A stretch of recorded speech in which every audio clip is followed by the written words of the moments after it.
سلامتی ہے، سلامتی ان آنکھوں پہ جو ہدایت پہ نظریں جمائے بیٹھی ہیں، ان کانوں پہ جو ذکر خیر کے منتظر رہتے ہیں، اور ان قدموں پہ جو ہدایت کی راہ پہ گامزن ہیں۔ السلام علیکم ورحمۃ اللہ وبرکاتہ۔ تمام تعریفیں خدائے بزرگ و برتر کے لیے جو وحدہ لا شریک ہے، نہ کوئی ثانی نہ کوئی ہمسر، درود لامحدود محبوب رب الودود، راحت العاشقین مراد المشتاقین، حضرت محمد مصطفیٰ، آپ کی آل پاک، آپ کے جانثار انصار اور اصحاب فرزرمن۔ آپ دیکھ رہے ہیں الف لام میم، میں آپ کا میزبان محمد اویس ربانی تہہ دل سے آپ کو کہتا ہوں خوش آمدید۔ یہ خاصہ ہے کہ جب بھی علم کی حدت چاہیے ہوتی ہے، علماء سے رجوع کیا جاتا ہے، ان کی طرف ہاتھ بڑھائے جاتے ہیں سوالی بن کر، اور میں نے الف لام میم کے اس پورے سفر میں ہمیشہ یہ کوشش کی ہے کہ جون سا بھی عالم دین ہے، علم کی حدت اس سے لی جائے۔ فطرت کو سمجھنا انسان کی خواہش رہی ہے، یہ تجسس ہمیشہ سے ہے اور ہمیشہ رہے گا۔ پروردگار نے جو نظام دیا ہے وہ نظام قدرت کے بالکل ساتھ ساتھ چلتا ہے، بلکہ شاید بالکل ہو بہو وہی ہے۔ اس لیے کہتے ہیں کہ اسلام دین فطرت ہے۔ مگر آج کے دور میں نئے نئے مسائل فطرت سے بالکل متصادم نظر آتے ہیں، اور پھر ان کا حل تو اس سے بھی زیادہ تلخ ہوتا ہے۔ میں انہی سوالات کے ساتھ آج ایک ایسے عالم دین کی خدمت میں حاضر ہوا ہوں کہ جس کو بہت سے لوگ سنتے بھی ہیں، اور جو اچھی بات مجھے لگتی ہے وہ یہ کہ اس موضوع کو ڈسکس کرنے سے پہلے انہوں نے یہ نہیں پوچھا کہ موضوع اور سوالات کیا کیا ہوں گے، یعنی تیاری کا بھی کوئی ایسا مشکل مرحلہ نہیں تھا۔ البتہ یہ کہ آج کے اس پروگرام میں سوالات پوچھے جائیں گے اور جوابات آپ کے سامنے ہوں گے۔ میں خوش آمدید کرنا چاہتا ہوں، ریسرچر ہیں، محقق ہیں، پوری دنیا میں اپنا پیغام پھیلاتے ہیں، اور دین حقہ کی سربلندی کے لیے ہمیشہ آپ کو مصروف پائے جائیں گے۔ میں خوش آمدید کہتا ہوں۔ السلام علیکم ورحمۃ اللہ، انجینئر محمد علی مرزا۔ جی وعلیکم السلام ورحمۃ اللہ وبرکاتہ۔ ولا حول ولا قوة الا باللہ، اللہم صلی علی محمد وعلی آل محمد۔ ویس بھائی، آپ کو ویلکم ہے ہماری اکیڈمی میں، اور جی ٹی وی کی پوری ٹیم کو۔ ماشاء اللہ تعالیٰ آپ کا چینل جس طریقے سے ریلیجن کی آواز کو اس ماڈرن دور میں بڑے احسن انداز میں پہنچا رہا ہے لوگوں تک، اللہ تعالیٰ ہی اس کی جزا دینے والا ہے۔ آمین، شکریہ، جزاک اللہ۔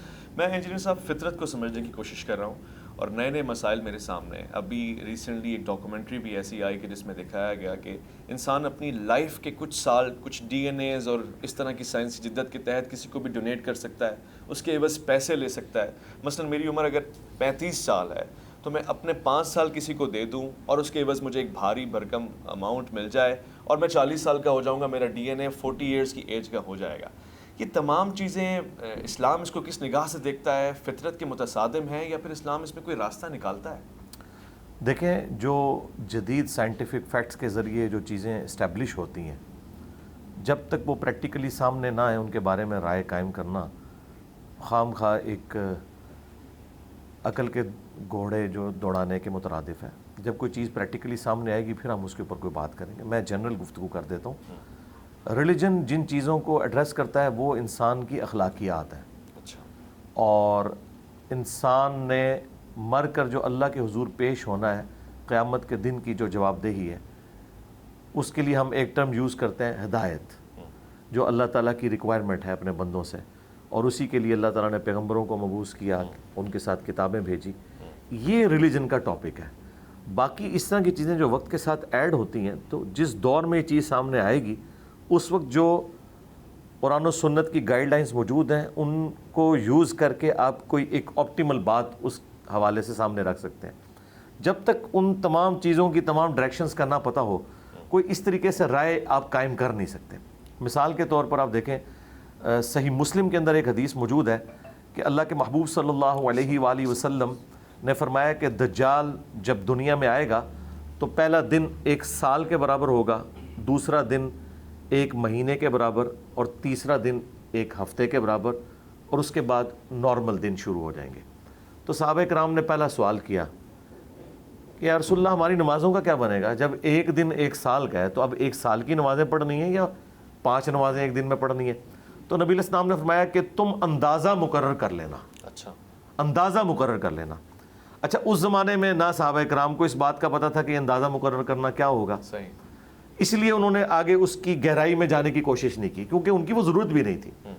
آج نارتھ پول پہ، ساؤتھ پول پہ باقاعدہ کلاکس کا سلسلہ موجود ہے، 24 گھنٹے کا اندازہ مقرر کیا ہوا ہے۔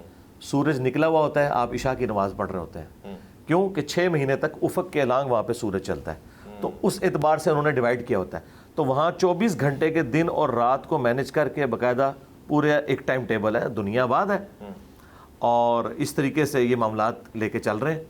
اس کے علاوہ بھی کئی ایک ملک ہیں جہاں پہ کافی زیادہ لمبی لینتھ ہو جاتی ہے، تو وہاں پہ اندازہ مقرر کیا ہوا ہے، اسی اندازے کے مطابق ان معاملات کو لے کے چلا جاتا ہے، اور وہاں پر اب رمضان کے روزے بھی نہیں ہوں گے اس طریقے سے، ظاہر ہے، کیونکہ قرآن حکیم میں ہے کہ تم میں سے جو کوئی رمضان کا مہینہ پائے تو وہ روزے رکھے، جو رمضان کا مہینہ نہیں پا رہا وہ روزے نہیں رکھے گا، تو یہ چیز وقتی طور پہ تو ان سے اٹھ جائے گی۔ تو یہ حالات و واقعات بتائیں گے۔ اب نبی علیہ السلام کے مبارک زمانے میں تو کسی نے نہیں پوچھا کہ جب ہم چاند پہ جائیں گے تو قبلہ رخ کا اہتمام کیسے کریں گے، قرآن حکیم میں کم از کم 2 رکوع اس کے اوپر ہے کہ آپ نے نماز کے لیے بیت الحرام کی طرف رخ کرنا ہے۔ اب ایک بندہ چاند پہ چلا گیا، نماز تو اس نے وہاں بھی پڑھنی ہے، تو وہ کس طرف رخ کرے گا؟ تو میں نے اس کا سلوشن دیا ہے کہ وہ زمین کی طرف رخ کرے، کیونکہ اتنے دور کے فاصلے پہ جب زمین آپ کو اتنی سی نظر آ رہی ہے تو اس اتنی سی زمین کے اوپر کعبہ اس طرف لائی کر رہا ہے، اس طرف لائی کر رہا ہے، اس سے کوئی فرق نہیں پڑتا، کیونکہ اتنے لمبے سپین کے اندر جب آپ اس طرف رخ کرتے ہیں تو خود بخود آپ کا کعبے کی طرف رخ ہو جائے گا۔ بالکل ٹھیک ہے۔ تو اس طرح جو مسائل آئیں گے تو اس کے بعد کوئی ڈیسیژن کیا جائے گا۔ یہ آپ نے اسپیسیفکلی جو بات کی ہے، ابھی تک یہ معاملہ ایوالو ہوا ہے یا نہیں ہوا، جس طرح کلوننگ کے اوپر کتنے تجربات ہوئے اور اس کے اوپر لوگوں نے بڑی تباہ آزمائی کرنی شروع کی، الٹیمیٹلی ڈس آرڈر ہی اس سے نکلا ہے، آرڈر کوئی پروڈیوس نہیں ہوا۔ اس میں بھی اگر کوئی ایسے معاملات ہو جاتے ہیں تو ہم اس کو آج کل جو اس کے قریب ترین کوئی بات ہے تو وہ آرگن ڈونیشن والا معاملہ ہے، اس کے بارے میں علماء کی رائے آ چکی ہے، اور میں سمجھتا ہوں کہ قرآن و سنت کے دلائل کی روشنی میں وہ رائے سب سے بہترین ہے کہ آرگن ڈونیشن اگر کوئی شخص کسی کو کرتا ہے تو وہ اس کو بیچے گا نہیں، بلکہ یہ فی سبیل اللہ کرے گا، اور ایک ایسا معاملہ کرے کہ جس سے اس کی اپنی لائف ہرٹ نہ ہو۔ مثلا لیور ٹرانسپلانٹ جب آپ کرتے ہیں تو لیور کے اندر اللہ تعالیٰ نے ایک خوبی رکھی ہے کہ جب آپ کاٹ کے کسی کو ڈونیٹ کرتے ہیں کچھ عرصے بعد آپ کا لیور بھی مکمل ہو جاتا ہے اور اس کا بھی مکمل ہو کے اتنا ہی بن جاتا ہے، اس کے اندر یہ یعنی کیپیبلٹی موجود ہے۔ اسی طریقے سے گردے ہیں، ایک گردے کے ساتھ بھی آپ اپنی زندگی گزار سکتے ہیں، لیکن اگر کوئی شخص یہ کہتا ہے میں اپنا دل ڈونیٹ کر دیتا ہوں یا دماغ ڈونیٹ کر دیتا ہوں تو وہ تو خود جو صحت مند آدمی تھا وہ تو اپنے آپ کو خراب کر بیٹھا، اس کی اسلام میں کوئی اجازت نہیں ہے، کیونکہ وہ تو بالکل ٹھیک ہے اپنی جگہ، دوسرے میں جب آپ یہ ساری چیزیں فٹ کریں گے تو اس کے بعد چانسز ہیں کہ وہ اس کے ساتھ کمپیٹیبل ہے کہ نہیں، کیونکہ باڈی تو ریئیکٹ کرتی ہے، تو آپ ایک جو بندہ صحیح سلامت موجود ہے اس کی لائف کو سٹیک میں نہیں لگائیں گے کسی دوسرے بیمار کو ٹھیک کرنے کے لیے۔ اور یہی ہم اصول اس کیس میں بھی اپلائی کرتے ہیں کہ اگر کسی عورت کی لائف کو تھریٹ ہے تو سب سے پہلے عورت کی جان بچائی جائے گی، جو اس سے پیدا ہونے والا بچہ ہے اس کو سیکنڈلی ہم دیکھیں گے، ابھی تو دنیا میں آیا ہی نہیں ہے نا، اور وہ انیشیل سٹیج کے اوپر ہے، اس کی لائف بچانا زیادہ ضروری ہے۔ تو اس طرح کی چیزیں دیکھی جائیں گی، تو اس میں بھی علماء نے یہی بات کی ہے، اور میں اس سے سیکنڈ کرتا ہوں کہ آرگن ڈونیشن فی سبیل اللہ ہونا چاہیے، خواہ وہ بلڈ کی فارم میں ہو یا آنکھیں کسی نے ڈونیٹ کرنی ہے یا کسی نے اپنا گردہ دینا ہے، اس کے پیسے نہ لیے جائیں بلکہ یہ فی سبیل اللہ ہو، اللہ تعالیٰ کی راہ میں۔ اور اس کی اصل وہ آیت ہے قرآن حکیم میں کہ تمہارے لیے 4 چیزیں حرام کر دی گئی ہیں، اور یہ آیت اللہ تعالیٰ نے سورۃ البقرہ میں، سورۃ النحل میں، سورۃ المائدہ میں نازل فرمائی، اور سورۃ الانعام میں 4 جگہ، کہ تمہارے لیے حرام کر دیا گیا ہے مردار، بہتا ہوا لہو، خنزیر کا گوشت، اور وہ ذبیحہ جس کے ذبیحے کے وقت غیر اللہ کا نام لیا جائے، لیکن ساتھ یہ ہے کہ اگر کیٹاسٹرافک کنڈیشن ہو، تمہارے اندر بغاوت نہ پائی جاتی ہو، حد سے پھلانگنے والا کوئی اس طرح کا ایلیمنٹ نہ ہو، تو پھر اللہ تعالیٰ اس کے اوپر کوئی گرفت نہیں فرمائے گا، یعنی ہے تو حرام ہے لیکن اس وقت اللہ تعالیٰ کی شریعت کا قلم اٹھ جائے گا۔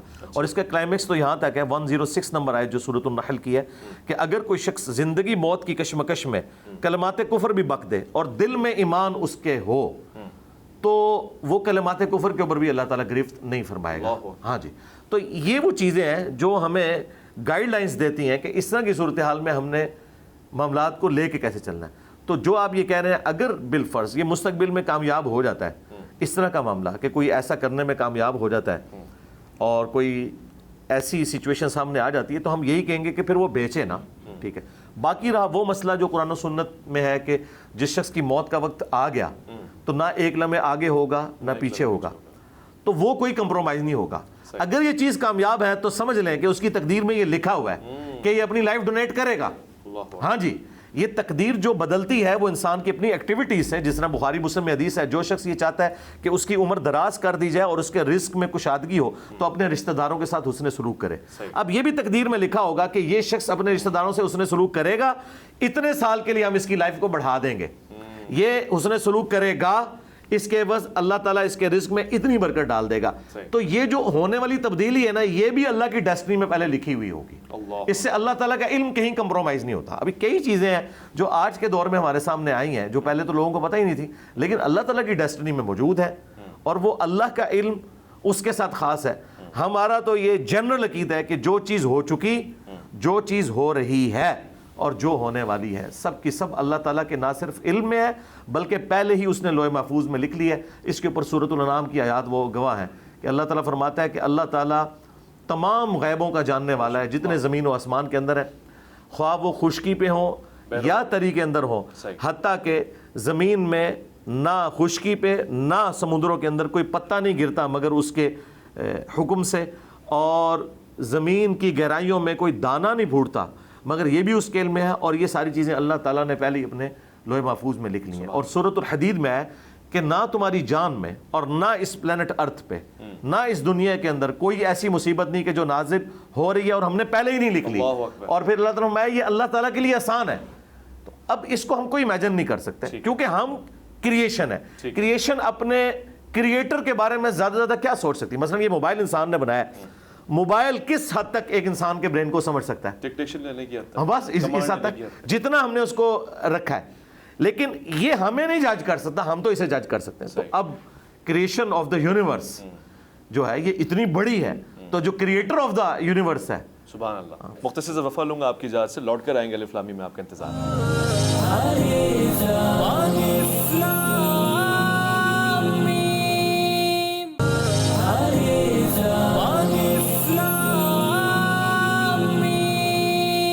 الف لام میم میں خوش آمدید. آپ پروگرام کو دیکھ رہے ہیں اور بہت سارے سوالات جو جدید سائنس سے ریلیٹڈ آپ کے ذہن میں آتے ہوں گے, مگر ایک چیز ہے, جو لوگ قاری قرآن ہیں, مطالعہ کرتے ہیں, قرأت کرتے ہیں, جب بھی آیت نظر سے گزرتی ہے, سماعتوں کو چھوتی ہے, میرے ذہن میں ہمیشہ سوال ہوتا ہے. آج میں پوچھنا چاہتا ہوں. سورہ رحمان میں واضح طور سے وہ کہتا ہے یا معشر الجن والانس ان استطعتم ان تنفذوا من اقطار السماوات والارض فانفذوا لا تنفذون الا بسلطان. یہ کس سرحد کی بات ہو رہی ہے؟ آسمان دنیا کی بات ہو رہی ہے, یا پھر یہ کسی کائنات کا کوئی اور دوسرا آسمان ہے؟ کیونکہ انسان تو چاند پہ بھی پہنچ گیا, اس سے بھی آگے جا رہا ہے, نئے ستارے ڈسکور ہو رہے ہیں. تو سلطان کیا ہے اور پھر یہ راستہ کون سا ہے؟ دیکھیں دو طریقے سے اس کا ترجمہ کیا گیا ہے. ایک یہ ہے کہ اگر تم میں استطاعت ہے تو ان کناروں سے باہر نکل جاؤ. تم نہیں نکلو گے مگر جہاں بھی پہنچو گے وہاں اسی کی بادشاہت ہوگی. یہ سلطان اللہ تعالیٰ کی طرف اس کی ضمیر دی ہے. دوسرا جو آج کل کے ماڈرن سکالرز نے ترجمہ کیا, وہ سلطان کی ضمیر کو پاور کی طرف لے کے گئے کہ تم زمین و آسمان کے کناروں سے نہیں نکل سکتے مگر پاور کے ذریعے. جس طرح انجنز, راکٹ انجنز استعمال ہو رہے ہیں, خواہ وہ لیکوڈ پروپیلنٹ ہوں یا سالڈ پروپیلنٹ ہوں. تو یہ دونوں طریقے سے ترجمہ کیا گیا. ان آیات کا مقصد کوئی سائنٹیفک فیکٹ اس حوالے سے ہائی لائٹ کرنا نہیں ہے. اصل میں اللہ تعالیٰ نے اپنی قدرت کے بارے میں 31 ٹائمز اس صورت کے اندر فرمایا فَبِأَيِّ آلَاءِ رَبِّكُمَا تُكَذِّبَانِ. عموماً ہمارے علماء نے اس کا ترجمہ کیا ہے کہ تم اپنے رب کی کون کون سی نعمتوں کو جھٹلاؤ گے, لیکن یہ اپروپریٹ ترجمہ نہیں ہے. اچھا, ہاں جی, کیونکہ آلا کہتے ہیں نشانیوں کو, تو اس کا اپروپریٹ ترجمہ ہے کہ تم اپنے رب کی قدرت کی کون کون سی نشانیوں کو جھٹلاؤ. تم دونوں. ہاں جی, تم دونوں. اور یہ دونوں کے سیغے کے ساتھ ہے, یعنی جنوں اور انسانوں دونوں کو اللہ تعالیٰ نے مخاطب کیا. تو 31 دفعہ یہ آیت ریپیٹ ہوئی ہے. جہنم کی جب آیات آئی ہیں اس کے بعد بھی آیا ہے فَبِأَيِّ آلَاءِ رَبِّكُمَا تُكَذِّبَانِ. تو اب جہنم کوئی اللہ تعالیٰ کی نعمت تو نہیں ہے, قدرت کی نشانی. تو مولانا مودودی رحمہ اللہ نے اس کا اپروپریٹ ترجمہ کیا ہے. انہوں نے جہاں جہاں جس طریقے سے آیات آئی ہیں تو ہر دفعہ تھوڑا سا انہوں نے اس کے اعتبار سے مولڈ کر کے اسے فٹ اینڈ بٹایا, کیونکہ عربی ایک ورسٹائل زبان ہے. اس میں اب یہ آلا جو ہے یہ کافی ساری چیزوں کو کور کرنے والی چیز ہے. تو یہاں پر بتانا مقصد یہ ہے کہ تم جہاں کہیں بھی چلے جاؤ, اللہ ہی کی سلطنت تم پاؤ گے, اسی کی حکومت ہوگی. تم زمین سے نکل جاؤ, تم چاند پہ پہنچ جاؤ, تم اپنی گلیکسی ملکی وے سے باہر نکل جاؤ, جہاں مرضی چلے جاؤ, جہاں پہ بھی جاؤ گے نا اللہ تعالیٰ کی قدرت سے باہر نہیں نکل سکتے, کیونکہ یہ ہم کریٹڈ ہے نا. تو کریٹڈ چیز جو ہے, کریشن جو ہے, وہ کریشن کے اندر ہی ٹریول کرے گی نا. خدا تعالیٰ کی کریشن سے کوئی باہر تو نہیں ہو سکتا. کیوں؟ اس نے ہماری لمیٹیشن رکھ دی ہوئی ہے, ہم زیادہ سے زیادہ کیا کر سکتے ہیں. پوٹینشلی اللہ تعالیٰ نے آدم علیہ السلام کو ہر چیز کے نام سکھا دیے تھے.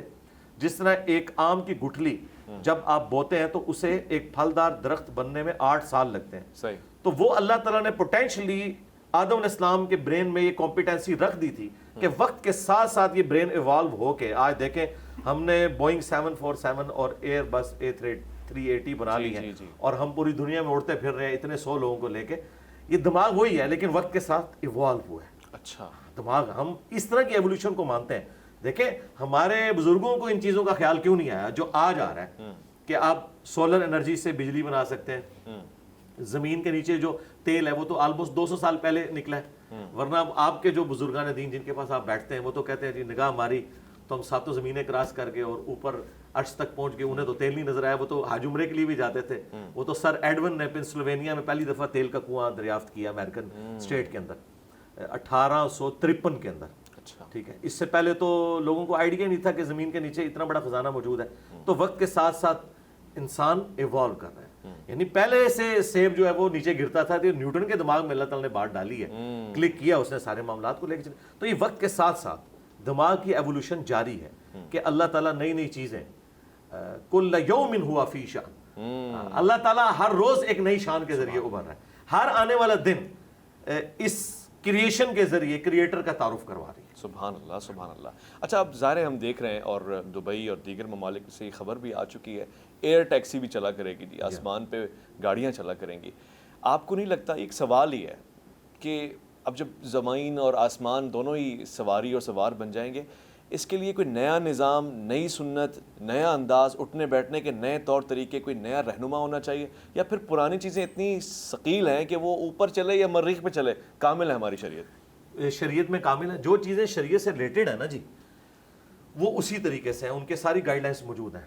آپ پہلے یہ سمجھ لیں کہ جو دین ہے نا یہ ہماری ہدایت کے لیے آیا ہے, یہ ٹریفک قوانین بنانے کے لیے نہیں آیا. وہ آپ نے خود بنانا ہے. ٹھیک ہے, اسی طریقے سے ہاسپٹلز میں آپ نے کس طریقے سے لوگوں کو ریسیو کرنا ہے یہ آپ کو اللہ تعالیٰ نے اوپن رکھا ہوا ہے. کیا آج انسان کسی مختلف طریقے سے پیدا ہو رہے ہیں جو پہلے نہیں پیدا ہوتے تھے؟ کیا آج ماں باپ کا جو رشتہ ہے اولاد کے ساتھ وہی والا ہے؟ تو انسانی جو بیسک اخلاقیات اور ہدایت کی جو ریکوائرڈ چیزیں ہیں وہ الہامی کتابوں میں اسلام سے پہلے بھی اسی طریقے سے تھی, اسلام کے ساتھ بھی ویسے ہی ہیں, اور آج کے اس ماڈرن دور میں بھی ان چیزوں سے کوئی فرق نہیں پڑتا. صرف یہ کہ انہیں ایگزیکیوٹ کرنے کے لیے آپ نے کیا کرنا ہے. تو اس کی اصل موجود ہے.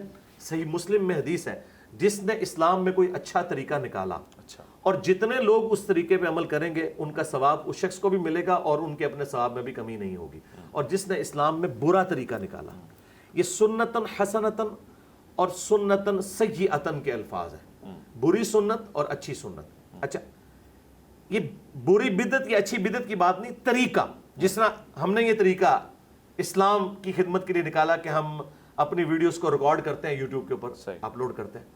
امام بخاری امام مسلم نے حدیث کی کتابیں لکھی, یہ خیال خلفائے راشدین کے پاس تو نہیں آیا, نہ ان کو ایسا موقع ملا. وہ خود سراپا سنت تھے, لوگ ڈائریکٹ ان سے سنت سیکھتے تھے. لیکن 200-250 سال بعد اس چیز کی ضرورت محسوس کی گئی کہ جو زمانہ دور ہوگا تو ہمیں کوئی ریٹن ریکارڈ بھی اس کا پیرلل میں رکھنا چاہیے, ورنہ تو آنے والے وقت میں ہر علاقے کی سنت ڈیفرنٹ ہو جائے گی. تو یہ جو چیزیں کلک کرتی ہیں نا یہ اسلام میں اچھے طریقے ہیں. اس کے پہلے آپ جو ہے وہ دانوں والی تسبیح میں شمار کرتے تھے, اب الیکٹرانک کاؤنٹر آ گیا. نماز کے اعتبار سے پہلے ہم جن مسجدوں میں نماز پڑھتے تھے وہ سمپل لکڑی کی چھتیں ہوتی تھی, اب ایئر کنڈیشن بھی لگے ہوئے ہیں اور وہاں پہ قالین بھی. اور لوگ اکثر پوچھتے ہیں کہ یہ بدعت ہے. بھائی بدعت نہیں ہے. بدعت کی جو ڈیفینیشن ہے بخاری مسلم میں وہ یہ ہے من احدث فی امرنا ھذا فہو رد, جس نے ہمارے سکھائے ہوئے دین میں کوئی چیز داخل کی. تو دین میں کوئی چیز یہ داخل نہیں ہوتی. اگر کوئی یہ نیت کرتا ہے کہ اوپر اس قالین کے سامنے اس اے سی شریف کے اور نیچے اس پنکھا شریف کے منہ طرف خانہ کعبہ شریف کے, یہ تو کوئی نہیں کہتا. تو نماز اپنی جگہ اس طریقے سے, حج کی جتنی ایکٹیویٹیز ہیں وہ اسی طریقے سے. ہمارے مشائخ نے جب مائک اور ساؤنڈ اور اسپیکر کے آنے پہ اعتراض اس زمانے میں کیوں کیا؟ پیپر چھپنے پہ اعتراض. ان بیچاروں کا انٹلیکچوئل لیول بڑا تھوڑا تھا. پبلک کو پہلے بات سمجھ آتی ہے اور ہمارے علماء کو معذرت کے ساتھ بعد میں. آپ دیکھیں یہ جب کیمرہ آیا تھا حرام تھا, اور پھر آہستہ آہستہ یہ مباح ہوا, پھر مستحب ہو گیا, اب فرض ہو گیا.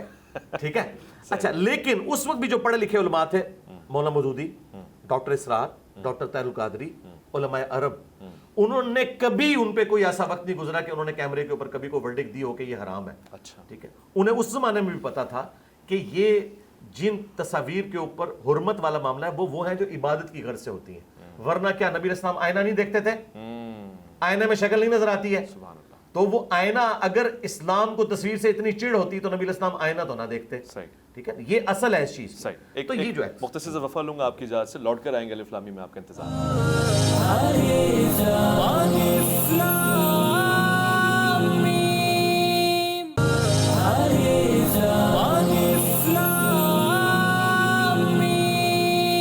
خوش آمدید الف لام میم میں ایک بار پھر سے آپ کو کہوں گا، آپ اپنے سوالات جو ہم تک بھجواتے ہیں ہم آگے پوچھ لیتے ہیں، جوابات ہم جو بھی لیتے ہیں اس کو آپ کی ذمہ داری ہے کہ آگے تک پہنچا دیں، اور یہی ہمارا فریضہ ہے اپنے اپنے طور سے. آپ گفتگو فرما رہے تھے سائنس اور جدت کے حوالے سے، پھر آپ نے بتایا کہ مشائخ نے، لیکن جو پڑھے لکھے لوگ تھے وہ سمجھ گئے، وہ بھاگ گئے، وہ نفس شناس لوگ تھے اور انہوں نے پتہ لگا لیا کہ اب ہمیں اسی کے ذریعے آگے بڑھنا ہے. یہ تو ایک سلسلہ ہے. ساتھ میں یہ بھی بتائیے گا مجھے، اور یہ میں پوچھنا چاہتا ہوں، اب کچھ چیزیں فطرت کی بالکل متصادم کھڑی ہوئی ہیں، مثلا LGBT کے حوالے سے بڑی گفتگو ہو رہی ہے، خود پاکستان میں بھی یہ بلا اب آ گئی ہے، بڑے بڑے لوگ، بڑی بڑی شخصیات. یہ سمجھ میں آ رہا ہے آپ کو اس کے حوالے سے کوئی نئے قوانین آئیں گے یا ان قوانین پہ غور کرنے کی ضرورت ہے، کچھ بدلاؤ آئے گا؟ یہ چیزیں بنیادی طور سے وہی ہیں. دیکھیں یہ کوئی نیا مسئلہ نہیں ہے، پہلے بھی ہے. قرآن حکیم میں زنا کی مذمت اتنی دفعہ نہیں آئی ہے جتنی یہ ہومو سیکچوالٹی والے ایشو کے اوپر آئی ہے. اچھا. ہاں آپ دیکھیں 7-8 جگہوں پر تو ڈیٹیل کے ساتھ قوم لوط کا واقعہ بیان ہوا ہے، اور وہ پوری تفصیلات کے ساتھ بیان ہوا ہے. تو اس کے بارے میں اسلام کے کسی مکتب فکر میں کوئی دوسری رائے نہیں تھی. باقی یہ جو چند ایک لوگ آپ کے سامنے آتے ہیں اس طریقے سے، بعض چینلز ہیں جی میں پہلے مسلمان تھا، میں ایکس مسلم ہوں، یہ میرے بھائی نہ وہ پہلے مسلمان تھے نہ ان کے باوجداد مسلمان تھے، وہ نسلاً مسلمان تھے. جس طرح ہم نسلاً ہندوؤں کی اولاد ہے، اس کے بعد ہم جو بھی ریلیجن اڈاپٹ کر لیں، یہاں سب کانٹیننٹ کے لوگ، پہلے تو یہ تھا نا، بعد میں لوگوں نے اپنا ریلیجن کو اس طریقے سے چینج کیا. تو یہ لوگ کبھی مسلمان تھے ہی نہیں، صرف نام کے مسلمان تھے. اس کا ثبوت یہ ہے کہ انہوں نے کبھی نماز نہیں پڑھی. آپ ان میں سے کسی کو نماز سنیں، نماز نہیں آتی. اچھا. سورۃ الفاتحہ سنیں، بالکل نہیں آتی. ان کا ریلیجن سے کوئی لینا دینا نہیں، نام کے مسلمان. یہ صرف مسلمانوں کے گھر پیدا ہوئے تھے.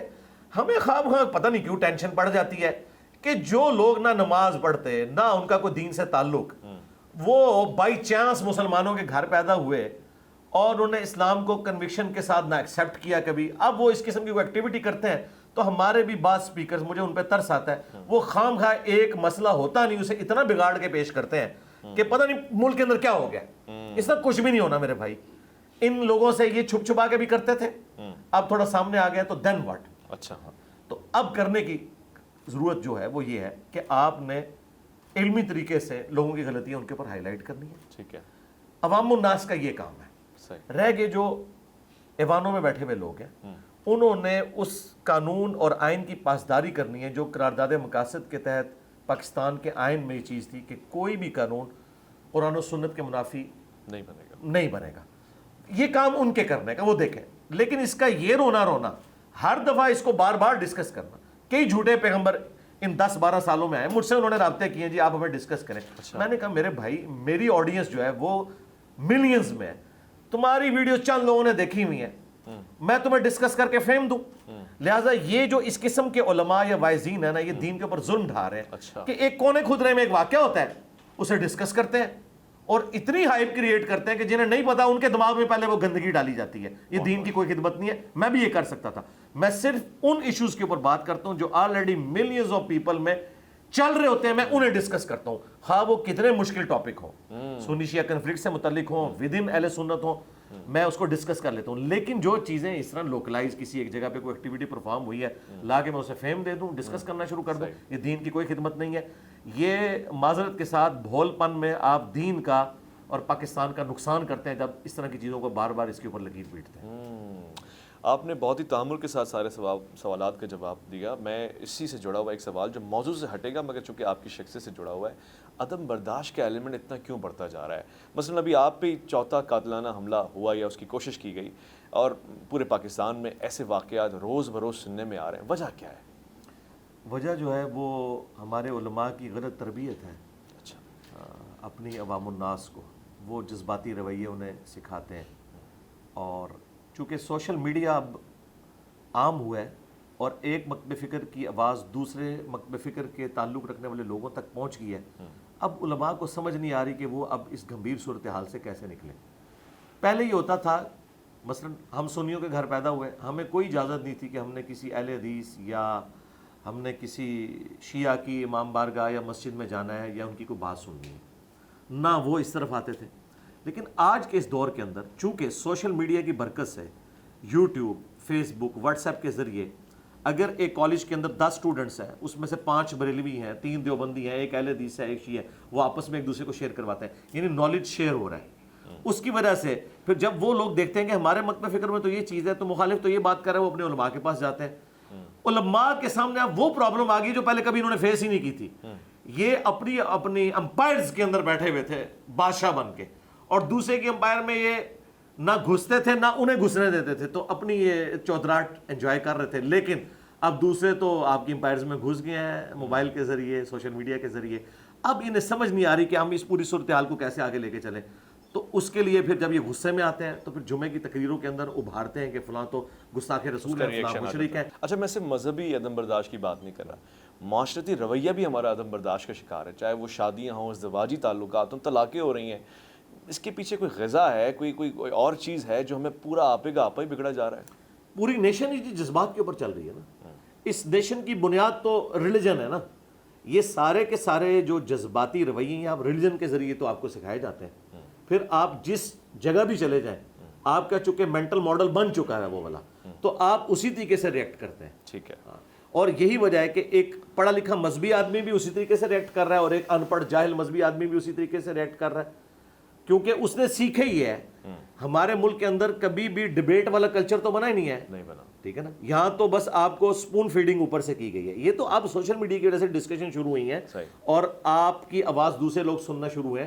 اس طرح کی باتیں جب اس زمانے میں کوئی کرتا تھا, کبھی اس کو آپ کہہ دیتے تھے یہ لبرل ہے, کبھی کہہ دیتے تھے یہ یہود و نصارہ کا ایجنٹ ہے, کبھی کہہ دیتے تھے کہ جی یہ آزاد خیال لوگ ہیں, یہ کسی اور کے ایجنڈے کے اوپر کام کر رہے ہیں.